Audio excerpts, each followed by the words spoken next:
Today, we are strapping in for a story that, well, it's less a mere crime and more an event that really redefined the boundaries of criminal ambition. Absolutely. Forget a high-tech gadgetry and, complex cyber schemes. Yeah, we're stepping back, way back to the summer of 1963, into the smoke and steam of the British railways. It's a tale featuring clubbed train drivers, massive systematic security failure, Getaway vehicles using matching fraudulent license plates. That's clever. and maybe most famously, a crucial piece of evidence left behind on a simple domestic board game. It's a narrative that truly lives up to its hype, the Great Train Robbery. It really does. On the surface, it reads like something straight out of Hollywood, doesn't it? Meticulously planned, breathtakingly executed. But when you actually dig into it, the story is, well, it's more complex. A perfect storm, almost. Criminal genius colliding quite violently with crippling panic, arrogance, and just spectacular sloppiness in the aftermath. So over the next hour or so, we've synthesized everything. We're talking original frantic police reports, Scotland Yard files. Right, and also the memoirs of the men involved, often contradictory, usually self-serving, but crucial pieces of the puzzle. And we want to understand not just the logistics of the heist itself, but the long, really far-reaching shadows it cast over British justice, pop culture, for more than half a century. It's a story that just keeps on giving. Let's start right at the climax. Yeah. That moment the world woke up and realized something truly unprecedented had just happened. Okay. The date is August 8th, 1963. Time is about 4:20 a.m. Near a small, quiet place called Sears Crossing, close to Leighton Buzzard. And a railway worker suddenly manages to leap from a moving freight train. Yeah. He's running terrified, and he makes a beeline straight for the nearest police station. Imagine the state he must have been in. And the message he carried, well, it set off a chain reaction that went straight to the highest levels of government. Within minutes, right? The police radio message was going out. Cycling across every available VHF frequency. Attention all posts, attention all posts. A brazen robbery has been committed. And the target. The target was the Night Mail Express, and the robbers have. And you can almost hear the disbelief in the voice. Hijacked and relocated the train. They didn't just rob it. They stole the train itself. They literally took control of the whole thing. That was the opening shot. That's what launched the crime we now call the Great Train Robbery into, well, the stratosphere of legend. And the target itself tells you about the scale we're dealing with here. Oh, definitely. This was the Night Mail Express, known in railway circles as the Up Special. Left Glasgow the evening before, 6:50 p.m., heading straight for London. And it wasn't some small commuter train. This was a substantial, heavy train, 12 wagons. 12 wagons, and incredibly, 72 Royal Mail employees on board. 72 people, working through the night, sorting and processing mail as the train barreled south. But the real focus, the prize they were after, wasn't the letters in the back. No. It was the second wagon, right behind the locomotive, the high-value package wagon, the HVP. And that HEP wagon was carrying. Yeah. Well, it's hard to even fathom the amount for 1963. Staggering. Almost unbelievable. Estimates vary slightly, police records versus postal records, but somewhere between 2.5 and 3 million pounds sterling. Okay, let's put that into perspective for listeners today. We're talking equivalent purchasing power of maybe 30 to 40 million pounds now. It's a colossal sum. Just paralyzing for a single criminal group to grab in post-war Britain. Absolutely. 30 to 40 million pounds, that really sets the stage. So our deep dive today, it has a very specific mission, doesn't it? We're moving past the movies, the sensationalism. Way past it. We're going to dissect the whole thing. The exhaustive, frankly, 10-year planning process. The moments where the execution nearly fell apart. Because it did, didn't it? Oh, spectacularly. We'll get into that. And then the manhunt. Truly relentless. Led by some of Scotland Yard's most famous, almost mythical detectives. And maybe the most compelling part, the long, often contradictory, sometimes tragic fates of the men involved. Yeah, that's a storyline that just refuses to end, even decades after the money itself was long gone. Okay, let's shift to the intelligence phase. To pull off something this specific, they couldn't just guess, right? There had to be inside info. Absolutely not. This wasn't random. We have to address two core questions from the sources here. First, what exactly was the loot? And second, how did they get such incredibly precise information? Let's start with the loot itself, because that's fascinating in its own right. It really is. It reveals a pretty significant security vulnerability in the British banking system back then. What was it? Mixed currency. A mix of Scottish and English pounds, yes. Yes. But the crucial factor, the bit that made up the multi-million pound total, was worn-out Scottish banknotes. Worn-out notes, mostly small denominations. Mostly ones and fives, so not neat stacks of high-value bills, bulky, used paper money. Why move worn-out money like that? Seems odd. Well, they were being shipped down from Scotland to London, specifically to the Bank of England's facility. To be destroyed. Not just destroyed, they had to be processed first. The Bank of England needed to record all the serial numbers before they could be officially decommissioned or destroyed or maybe even reutilized. Ah, so they were traceable, technically. Technically, yes. If someone bothered to cross-reference those serial numbers, that detail would become really important later in the police investigation. This wasn't like stealing gold bars. It was identifiable paper, just moving in huge bulk. Okay, so the idea to hit this specific shipment, this specific vulnerability, that requires real inside knowledge. Definitely. And the sources suggest the plan's genesis, the initial spark, had been simmering in the mind of Bruce Reynolds, the eventual mastermind, for a good decade before the robbery. A decade. Where did he get the idea? It started in a prison cell, believe it or not. Reynolds, who was, let's be honest, a criminal, but not exactly a top-tier one at that point. An unsuccessful burglar, worked in antiques. That's him. He heard about this Postal Express route years earlier while doing a minor stretch. A cellmate just casually mentioned it. Just prison chatter. Yeah. Mentioned that every so often these really valuable decommissioned Scottish notes were transported south in basically unsecured wagons, headed for London processing. And Reynolds just tucked that away. Didn't forget it. Spent the better part of the next 5, maybe 10 years meticulously nurturing this plan, figuring out the logistics, the timing, who he'd need, waiting for his chance once he was back out. But having an old idea is one thing. Getting the timing right, knowing the exact shipment. That's the crucial bit. You need specifics, and this is where the informant comes in, known only by the code name Ulster. Ulster. He was the source of the real-time intelligence. He was the one. Provided the precise details confirming that 2.5 to 3 million pound shipment, he knew the what, when, and where. And Ulster was definitely an insider. Royal Mail. Had to be. A Royal Mail employee. Which points to, a deeper betrayal within the Postal Service itself. And the irony of his fate. Oh, it's staggering. The police never definitively ID'd Ulster during the main investigation. But years later, through confessions, investigative journalism, he was named, Patrick McKenna. A postal worker from Belfast. Apparently so. And this man, the one who provided the key intelligence for the biggest cash robbery in British history, basically handed them the blueprint for a fortune. He got nothing. Died in complete poverty. Never received a single penny from the job. It's an absolutely staggering fate for the man who arguably made the whole thing possible. The sheer audacity of the crime often makes us forget just how vulnerable the target actually was. Shockingly vulnerable. When you think about, say, 40 million pounds traveling today, you imagine armed guards, armored trucks, Fort Knox on wheels. But in 1963? The security protocols were minimal. That's putting it kindly. Almost absurdly minimal. Just 3 postal workers in the HVP wagon. There's still 3. And critically, they were unarmed. And the wagon itself. Just a standard wagon. Completely standard. No protective measures you'd expect. No bars on the windows. No alarm systems. Certainly no cameras back then. And absolutely no mobile communication. It was just a regular train car being used for a very, very non-regular shipment. And the sources point to this massive systemic failure that made it even worse. They weren't even using the right type of wagon, were they? That's a critical detail. It really screams systemic disarray. Normally, money like this would travel in specially reinforced wagons, with doors, upgraded locks. But not this time. Not this time.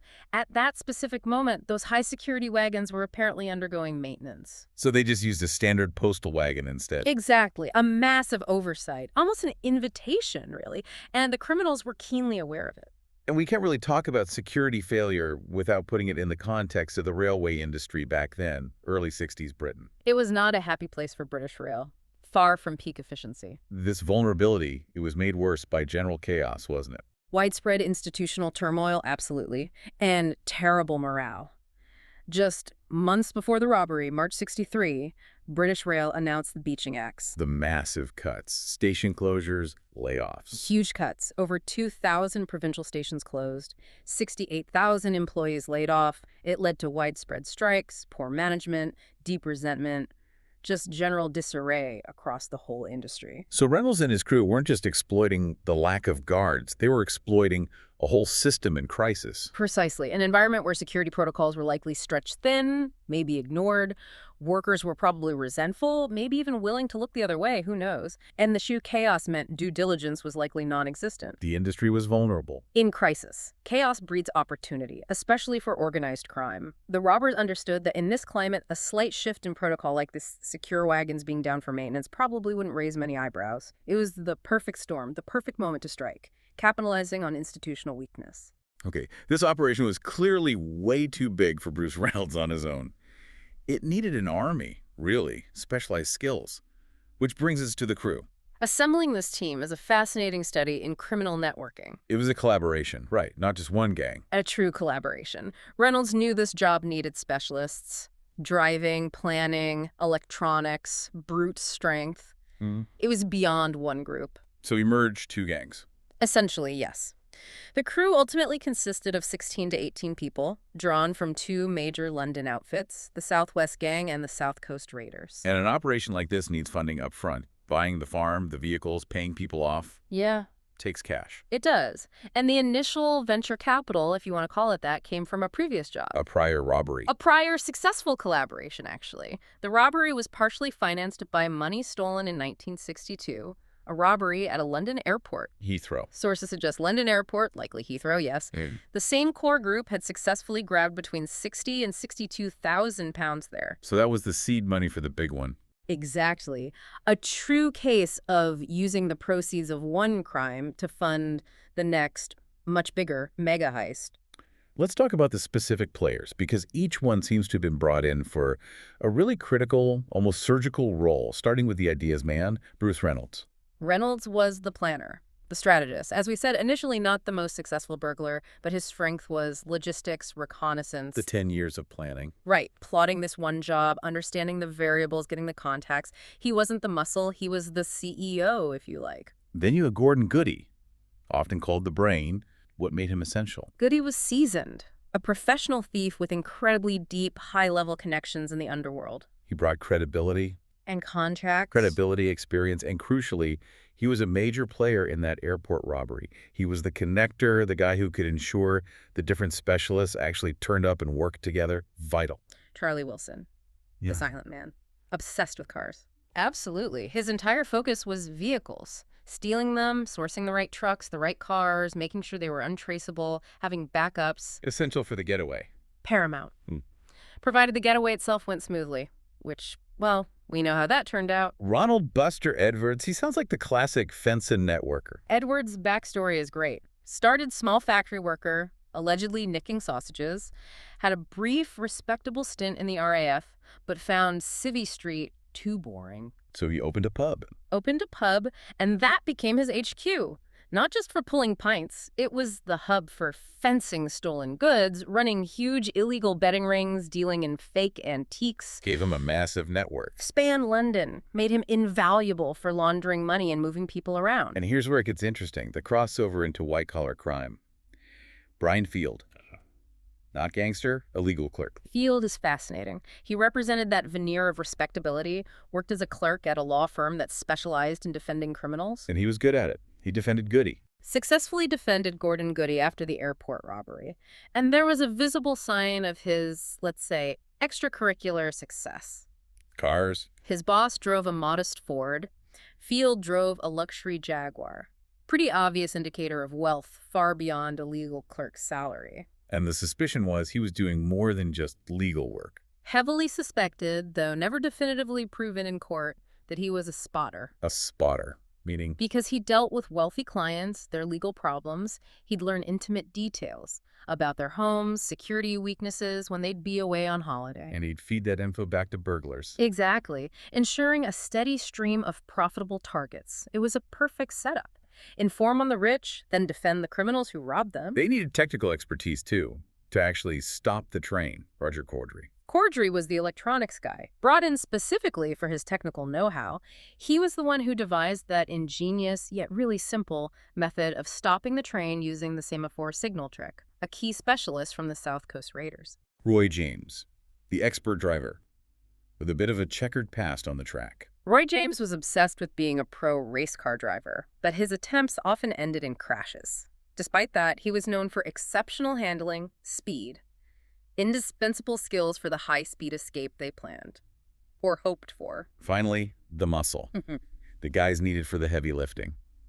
James White. White was the burglar, the safecracker, essential for actually getting into the HVP wagon. And the foot soldiers. Then you have the critical boots on the ground, Robert Welch, Thomas Wisby, who becomes very important later as one of the few successful ones, James Hussey, Denny Pembroke, also known as Frank Monroe, And the man who became the most famous name of all. Ronald Arthur Biggs. Initially, Biggs was just one of the foot soldiers. Necessary for the sheer numbers needed to unload all that cash quickly, his fame came much, much later. Right, let's get into the execution itself. Section 4. This is the heart of the story, isn't it? The moment years of planning met reality. Brutal, chaotic reality. It is. We need to walk through this, starting with how they actually stopped the train. Around 3 a.m. Remember, this was an express, designed to keep moving fast, only stopping for scheduled mail drops. Exactly. The money was just, officially speaking, extra baggage. So the challenge was forcing it to stop at a very specific, very remote spot that gave them access to their getaway route, Bradego Bridge. And the method Cordry came up with. The semaphore trick. Simple but brilliant. It was. Elegant in its simplicity, really. They needed to create an undeniable danger signal. So they found the right signal near Sears Crossing. Located the specific green semaphore. Now, semaphores are visual signals.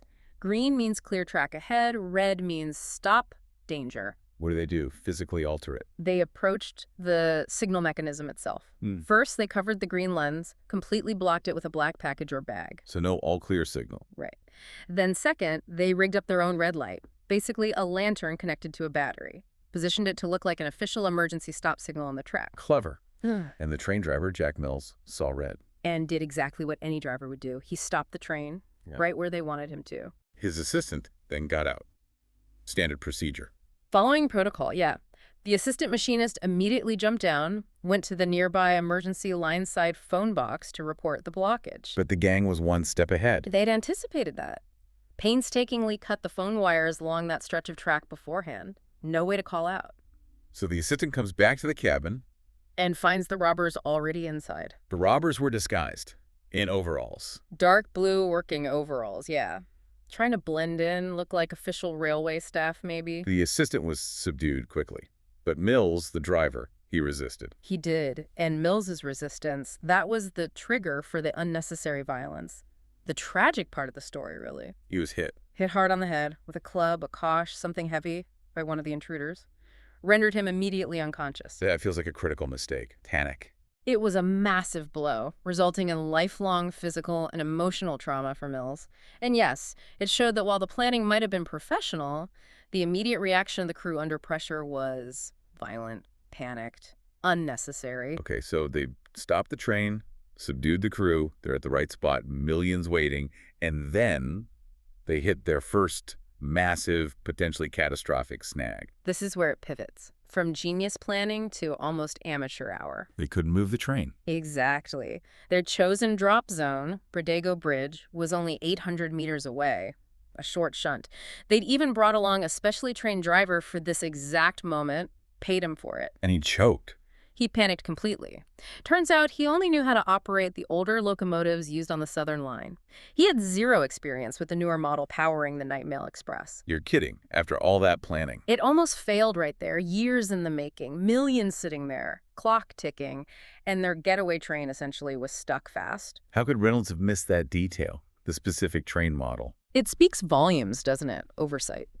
Maybe he was too focused on the where and when, not the technical specs. Or maybe the expert driver just wasn't as expert as they thought. He froze when faced with a different dashboard, different controls. So what did they do? They had millions sitting there. They had to resort to coercion. Immediate, desperate coercion. They used Mills, the injured driver. They did. Mills, still dazed, bleeding from the head wound, was revived, essentially dragged back to the controls and forced to drive the train that final 800 meters. Under duress. Absolutely. They positioned him, forced him to shunt the locomotive and, crucially, the HVP wagon across the bridge, stopping precisely at their marker. The white canvas strip. Placed there earlier by the reconnaissance team, marking the exact spot for the unloading. Once they were at the bridge, the unloading must have been frantic, but organized. Organized chaos, maybe? Breaching the wagon itself was easy. Standard postal security, remember, not a bank vault. And the workers inside. The 3 postal employees were quickly bound, handcuffed, secured inside the wagon, actually, with the money bags all around them. Then the hard work started. The sheer volume of cash. Immense physical labor. This was where those 16 to 18 robbers really had to earn their cut. 2 tons of cash, he said. It wasn't just a briefcase full. 2 tons of paper money. The weight, the volume, it was staggering. They had to form that living chain. Just passing bags down the line. Manually hauling the contents of over 120 heavy mailbags out of the wagon, down the embankment to the tracks, then loading them onto their getaway truck, an Austin Lodestar. How long did that take? Must have felt like forever. Despite the huge task, incredibly, they managed it in about 20 minutes. Stunningly quick, really, emptying the entire wagon, loading the truck. In the escape plan. It had one clever element, didn't it? To confuse the police immediately. Yes, the deception with the escape vehicles, while the Austin truck carried the main loot. They used Land Rovers, too. 2 identical Land Rovers, both fitted with the same stolen license plate. BMG 757A. Ah, so reports would be contradictory? Simple but effective. The 2 Land Rovers would drive off in opposite directions immediately after leaving the bridge. Any witness sightings would give confusing directions, hopefully buying the gang crucial time to get back to their hideout, Leather Slade Farm. Right. They pulled off the robbery, moved the cash, escaped the scene. The hard part should have been over. Should have. But Section V shows us the fatal flaw wasn't the heist planning. It was the planning, or lack thereof, for the immediate aftermath, Leather Slade Farm. That's where the professionalism started to fray. The transition from calculated criminals to panicked amateurs happened almost the moment they got inside the farm. About an hour after the robbery, the whole crew arrives. Remote property, rented specifically for this. And the plan was to lie low. Lie low, completely secluded for 2 weeks. That was the original idea. Let the initial media storm, the police frenzy, die down before they split the cash and dispersed. And once they got there, the division of the spoils. How did that work? The plan for the money was meticulous, too. They calculated 17 equal shares. 17.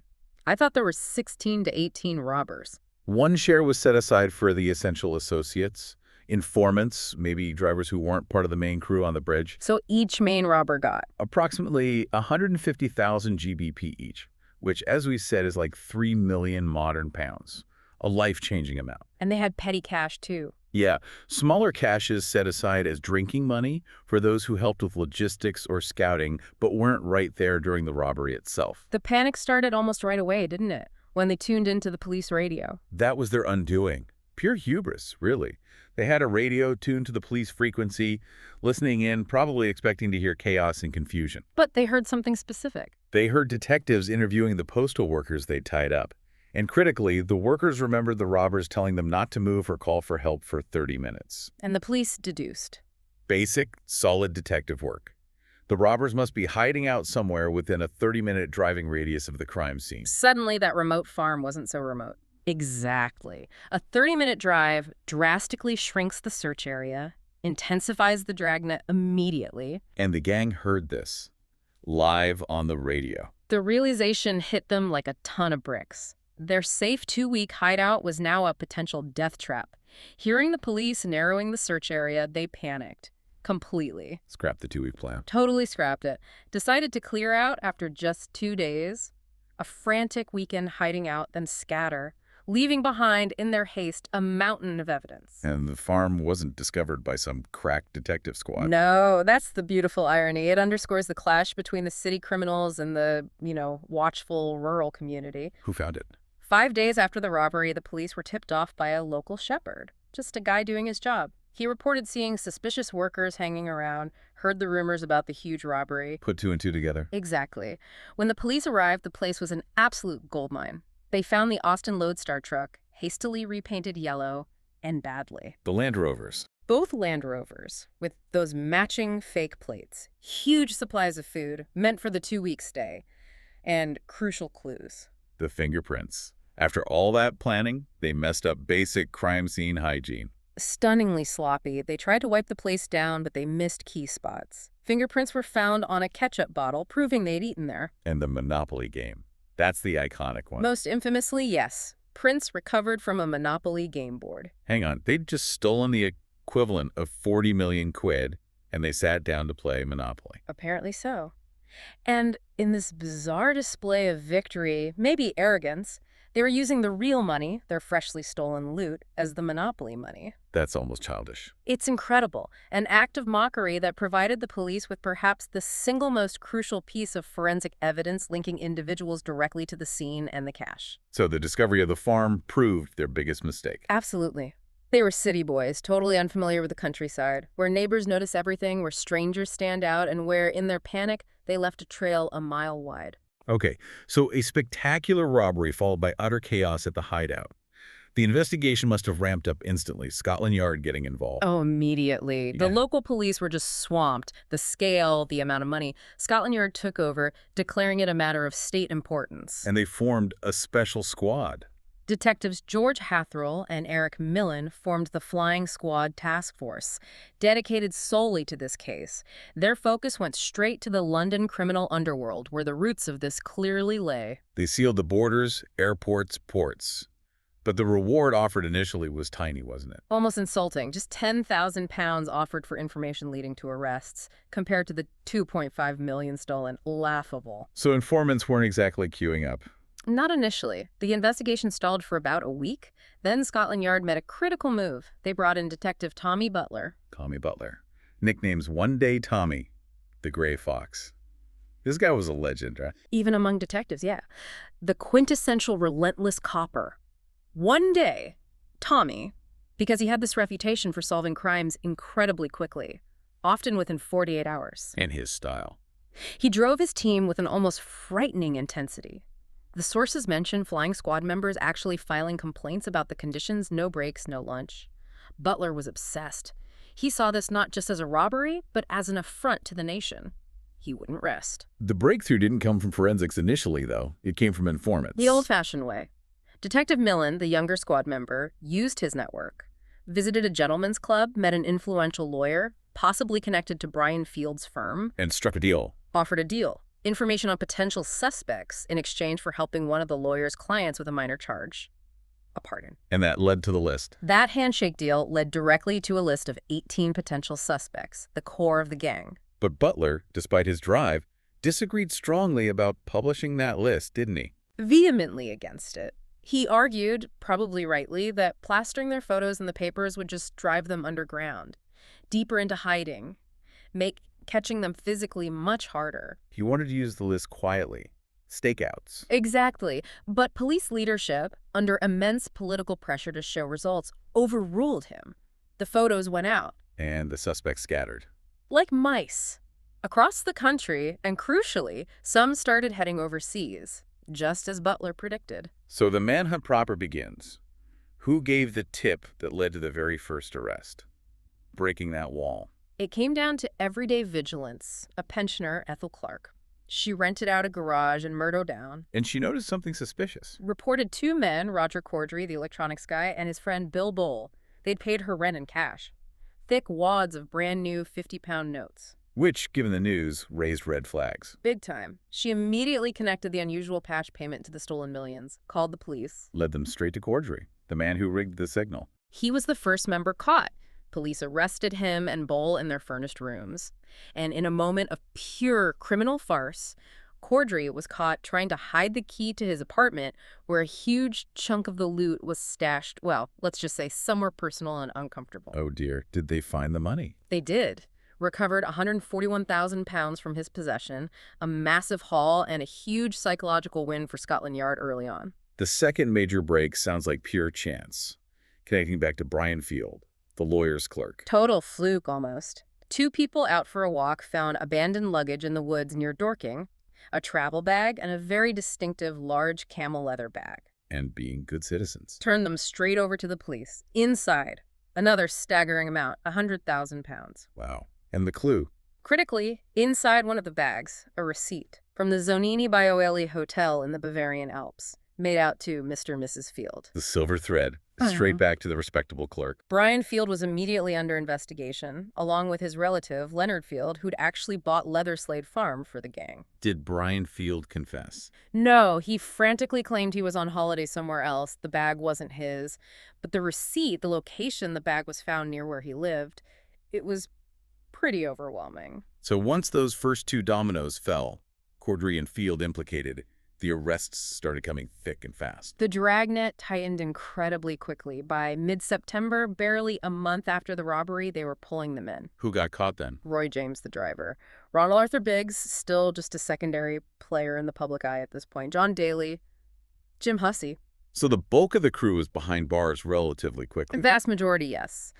But key players, Reynolds the Mastermind, Charlie Wilson, Buster Edwards, were still out there at large, burning through their fortunes abroad. The pressure on the remaining fugitives must have been immense. Okay, Section 7. This is where the story shifts again. From police work to courtroom drama, and then high-stakes escapes and the birth of legends. The trial started January 1964, and it was an immediate media circus. Biggest robbery in history, national security implications. Absolutely. The country was captivated. They had to build special facilities just to house all the press. 18 people initially charged. Logistical nightmare for the courts. But one of them walked free, John Daly. Daly was acquitted. Lack of evidence. Police couldn't tie his prints to the farm, the cash. His story was he was just there drinking with the guys, didn't know the specifics. Lucky break for him. Incredibly lucky at the time, although, as the sources suggest, that luck came with a heavy price down the line. The sentences handed down, though, they weren't lucky. They were severe. Severe is an understatement. Shocking, really. 11 of the men got 30 years each. 30 years. For robbery. Unprecedented severity. The criminals themselves argued, pretty reasonably, that this was often more than murderers got at the time. The justice system wanted to make an example. A huge, frightening example. Make sure nobody dared try anything like this again. And tragically, Bill Bowl, Corddry's friend who got caught with him, was initially convicted, later acquitted on appeal, but died of cancer while still in custody, an unnecessary victim. That kind of sentence provides serious motivation to escape, though. Immense motivation. And the first one to make a break for it was the quiet one, Charlie Wilson. When did he escape? August 12th, 1964. Just a year after the robbery. He actually broke the prison escape record. Got out in 3 minutes flat. 3 minutes? How? Highly professional job. Organized by an external team, supposedly led by a figure known as Frenchie. Swift, almost military-style operation. Breached the walls, got Wilson out. And Wilson had the cash to disappear properly. Used his massive share, fled abroad immediately, had plastic surgery to change his looks, ended up first in Mexico, meeting other fugitives, then settled in Canada. Living respectably. Adopted a whole new persona, respectable businessman, joined the local golf club, bought himself a new life with stolen money. But the escape that really captured the public imagination, the one that turned the criminal into an anti-hero, that was Ronald Biggs. Biggs. July 1965, his escape was less violent than Wilson's, but maybe more cinematic. How'd he do it? During routine exercise in the prison courtyard, a furniture van pulls up outside the wall. Accomplice throws a rope ladder over. Biggs and 2 other inmates scramble up, over, and away in the van. Who organized that? Crucially, the sources say it was largely organized and financed by his wife, Charmian, desperate to keep the family together. And Biggs's life on the run became legendary. An international tour. First stop Paris for plastic surgery. Though apparently it wasn't very successful, he was still pretty recognizable. Then Australia? Moved on to Australia. Police pressure intensified there too, so he made the final leap, the critical one, to Rio de Janeiro, Brazil. And Brazil was the key to his long-term freedom. Game changer. His untouchable status was sealed when he fathered a Brazilian son. Brazilian law protected him. At the time, yeah. Immunity from extradition for parents of Brazilian citizens. So he lived completely openly, gave interviews, hosted tours for cash, openly mocked the British justice system. Became a celebrity. The punk rock connection. His notoriety peaked when he recorded a song with the Sex Pistols, cemented him as this counterculture legend, the charming rogue who got away with it. Lived like that for over 30 years.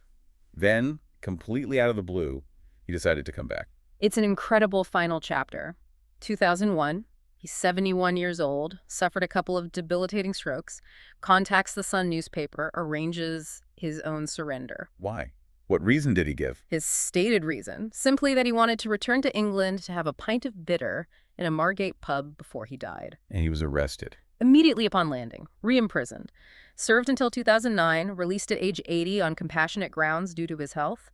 Died 4 years later in 2013. While Biggs was living it up in Rio, other fugitives were getting caught in much less glamorous ways. James White Mr. Nobody. White was caught after a decade of incredibly effective hiding. He was a true master of blending in. Posing as tradesmen. Plumbers, electricians, the unremarkable working man. He was so good at vanishing, he'd actually been on the run for 10 years before the Great Train Robbery for other crimes. How did they finally get him? Caught in 1966. Simple vigilance again. A new neighbor moved in, recognized his face from an old newspaper photo, got 18 years. His amazing camouflage skills undone my chance. But the common theme for many fugitives was the money running out, wasn't it? Forcing them back. That was the pattern. Buster Edwards followed it. Came back to England in '66 when his share finally dried up. Arrested immediately, got 16 years. And Bruce Reynolds, the mastermind. Reynolds held out longer, lived lavishly, Mexico, Canada, nice.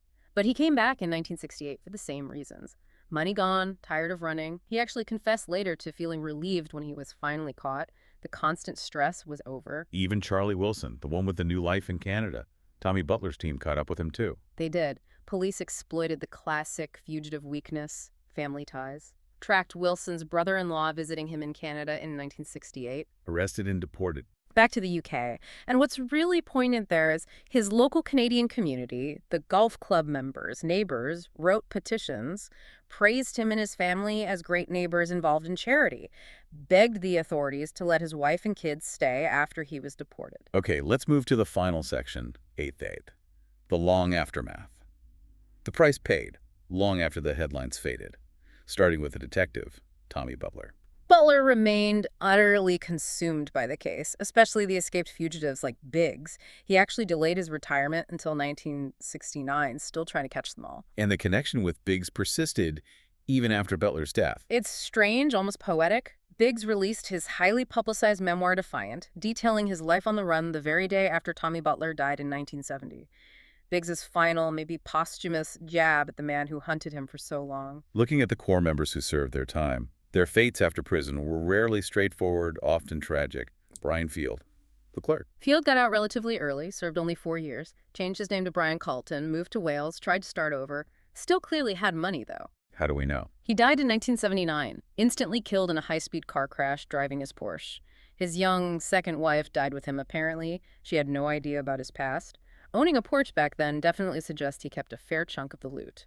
Charlie Wilson, the escape artist. He tried the high life in Spain. Moved to Marbella, lived in a beautiful villa trying to replicate that fugitive lifestyle. But the criminal underworld caught up with him. He's killed. Shot dead in 1990. Unknown assailant.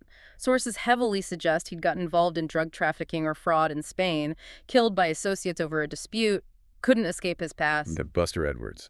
Such a tragic trajectory, especially after the fame from the movie Buster. After his release, Edwards genuinely tried to go straight, became a flower seller at Waterloo Station, a remarkably humble end for a man once worth millions. The film brought him fame, money. It did. Starring Phil Collins, 1988, made him a household name again, but despite that, he struggled hugely. Depression, adapting to normal life. Tragically, he committed suicide in 1994, found hanged in his garage. Roy James, the driver. He had a brief moment of redemption, didn't he, before falling back? James got out, tried racing again immediately, failed spectacularly, crashed 3 cars. But then he used his youthful training as a silversmith. How did that happen? Through high-level contacts, Bernie Ecclestone, the Formula One boss. James actually became a successful, respected master silversmith, even made prestigious F1 trophy. Bizarre path to legitimacy. Truly bizarre. But sadly, he couldn't maintain it. Ended up back in jail for another 6 years, this time for spousal abuse. Died in 1997. Bruce Reynolds, the mastermind. He seemed to embrace the legend. He did. Had a messy post-release period, arrested for cocaine trafficking in '83, but acquitted. Then he focused on capitalizing on his notoriety, wrote books, columns, consulted on documentaries about the robbery. He was there for Biggs's return. Front and center, effectively turned the crime into a controversial but legitimate income stream. The gentleman criminal persona. But the deepest irony might be John Daly, the one who got acquitted. He won in court but lost everywhere else. Daly's fate is one of the most heartbreaking threads in this whole story. Walked free, no conviction. But while he was inside awaiting trial, he'd entrusted his share of the loot to others for safekeeping. And when he got out? The money was gone. Vanished. Betrayed completely by his associates. What happened to him? Ended up working as a street cleaner.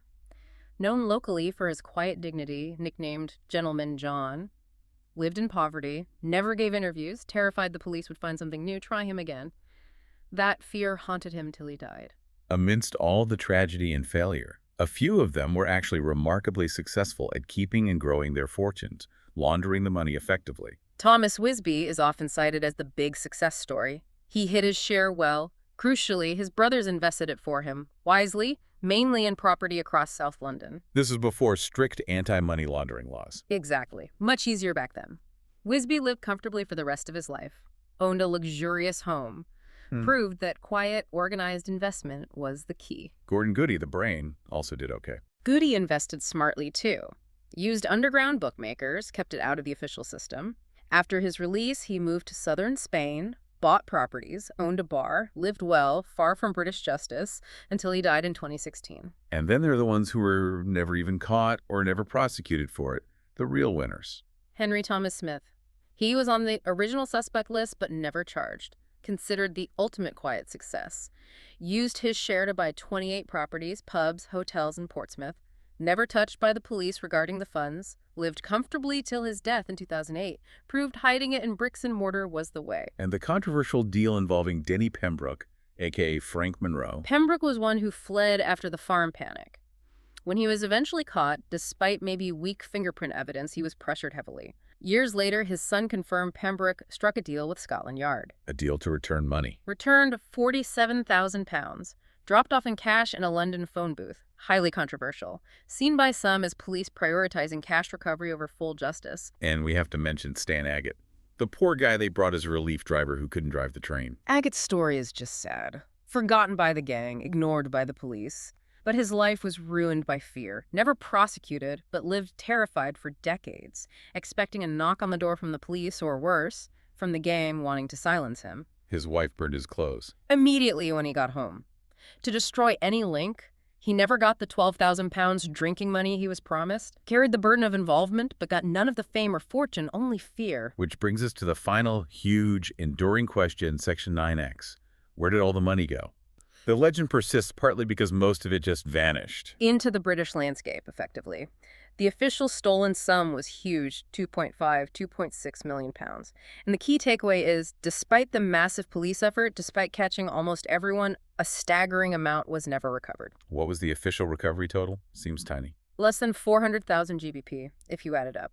Cordry's 141K, the 100K in Field's bag, White's 36K, Pembroke's controversial 47K drop-off. That's basically it. Meaning over 2.2 million pounds. The vast majority was successfully laundered, spent, or is still hidden somewhere. Essentially, yes. It was a perfect financial crime and outcome, even if the criminals themselves mostly failed. How did they launder it back then? Two main ways. Either spent lavishly by the fugitives living it up abroad, which meant it ran out quickly, or, more effectively, it was quietly laundered through the UK property market by the smarter ones, like Wisby and Smith. Before the regulations kicked in. Exactly. Buying bars, pubs, buildings, land. It allowed that identifiable paper cash, remember the Scottish ones and 5 shillings, to dissolve into untraceable assets.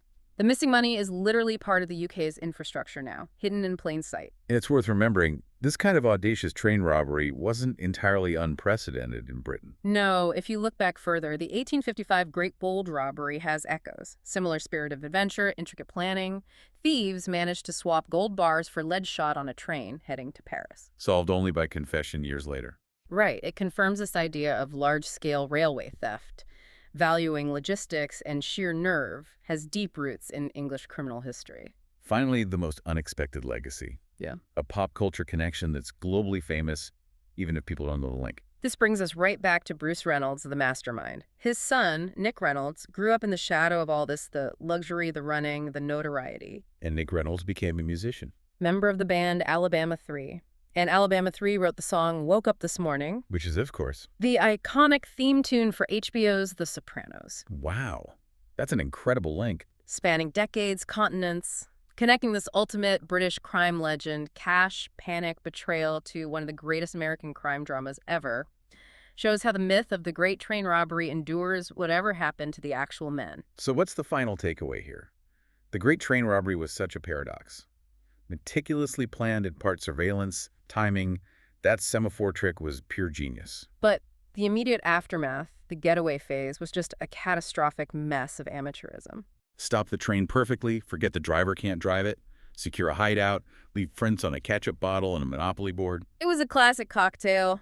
City criminals out of their depth in the country, crippling panic when the police got close, fundamental organizational failures, the driver, the communication, the sheer sloppiness. And for most of them, despite grabbing the equivalent of 40 million quid, it didn't end out well. Hard time, violent ends, poverty, tragedy. For the vast majority, they failed to fundamentally change their lives in a positive way. Their only real enduring asset was the legend itself, the myth. They transformed their massive criminal failure into this permanent, romanticized British story. You have to ask, was 30 years in jail worth that brief, panicked period of wealth before the money ran out? Given the ends of Wilson Edwards, the fear Daly and Agate lived with, probably not. Most would say definitely not. But that missing £2.2 million dissolved somewhere into Britain's fabric, hidden in pub walls or seaside properties. That ensures the legend and the speculation will continue long after the last robber is gone. The myth outlives them all.